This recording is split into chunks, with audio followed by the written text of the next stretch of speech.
Russie daal di wax na ne nag dinañu toll di daal di teg ngànnaaya lu tolloo ko ñetti fan ca la nga xam ne moo dox seen xeex ak Ukraine ginnaaw nag bu ñu doon màggal juróom-ñetti fukkeelu anniversaire victoire bu mag boobee nga xam ne réewum Russie amoon na ko ci kaw Allemagne nazi ci deuxième guerre mondiale bi loolu de la taskatu xabaar ya nga xam ne ñoo nekk ca Russie daal di xamle ginnaaw nag bu loolu amee Ukraine de wax nañ ne daal li nga xam ne moo jëm ci cessez-le-feu boobee de ab tappalekat la te ki nga xam ne moom mooy Vladimir Poutine moom moo koy jéem a fësal rek ngir àddina bi defe ne mu ngay dëggal boppam ci ni ni mel waaye nag wax nañ ne suñu sañoon cessez-le-feu ba lu tollook 30 jours lay doon maanaam ab weer ginnaaw nag bu Vladimir Poutine waxee ne daal li nga xam ne mooy ni ni mel entré na en vigueur gis nañ ne te ñaari armée yooyee ku nekk daal dina amal bombardement jëmale ko ci sa gox tax na sax bu ab aéroport ca réewum Russie jot nañ ko tëj waaye nag ñaari nit jot nañu faatu ca fa nga xam ne mooy réewum Ukraine te la ko causé wala la ko sooke mooy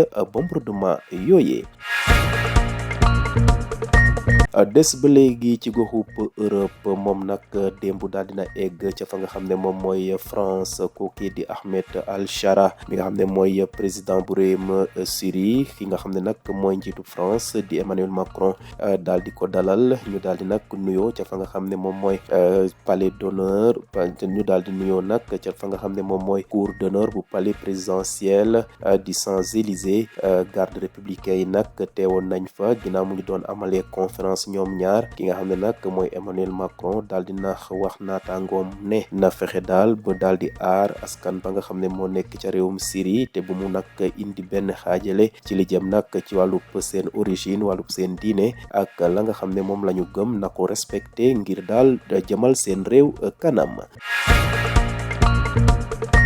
jeexale xibaaru bitim réew yi ca fa nga xam ne nag mooy Afrique sowu jant ki nga xam ne nag moom mooy opposant guinéen bi di Domingos Simões Pereira wax na ne de jamono yi kii di président Umaru Sissoco Embalo mu ngi bëgg a daal jëmmal dictature ca fa nga xam ne mooy Guinée Bissau te loolu nag tegu ko fenn wax na ne de président ba mandaam ba jeex na depuis ñaar fan ak juróom-ñaar ci février ci atum 2025 waaye ba léegi daal jubluwul ca li nga xam ne moo jëmmal wàllu présidentiel. Domingos Simões Pereira moomee nag wax na it ne de France daal na xoolaat taxawaayam ci digganteem ak ki nga xam ne mooy Umaru Sissoco Embalo daa mel ni daal di leen di faral di jàppale ci la nga xam ne mooy doxalinam boobee. La trêve de 3 jours avec l'Ukraine ordonnée par le président russe Vladimir Poutine à l'occasion des commémorations de la victoire contre l'Allemagne nazie à Moscou est entrée en vigueur, ont rapporté hier mercredi 7 mai les médias d'État russes. Le cessez-le-feu à l'occasion du 80e anniversaire de la grande victoire a commencé à rapporter l'agence de presse officielle russe RIA. L'Ukraine, pour sa part, n'a jamais accepté cette trêve et l'a qualifiée de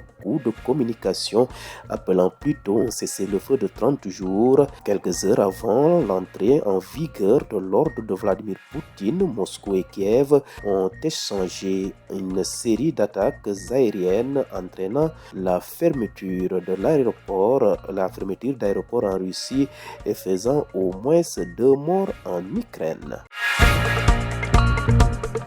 Restons toujours en Europe. Arrivé à Paris accompagné de ses ministres des Affaires étrangères et des urgences, le président syrien par intérim Ahmed Al-Shara a été reçu par Emmanuel Macron. Le chef de l'État français a salué le dirigeant de transition de Syrie d'une poignée de main dans la cour d'honneur du palais présidentiel en présence de la garde républicaine. Lors d'une conférence de presse commune qui a suivi leur entrevue, Emmanuel Macron a demandé à son homologue syrien de tout mettre en œuvre pour assurer la protection de tous les Syriens sans exception, quelles que soient leurs origines, leur religion, leur confession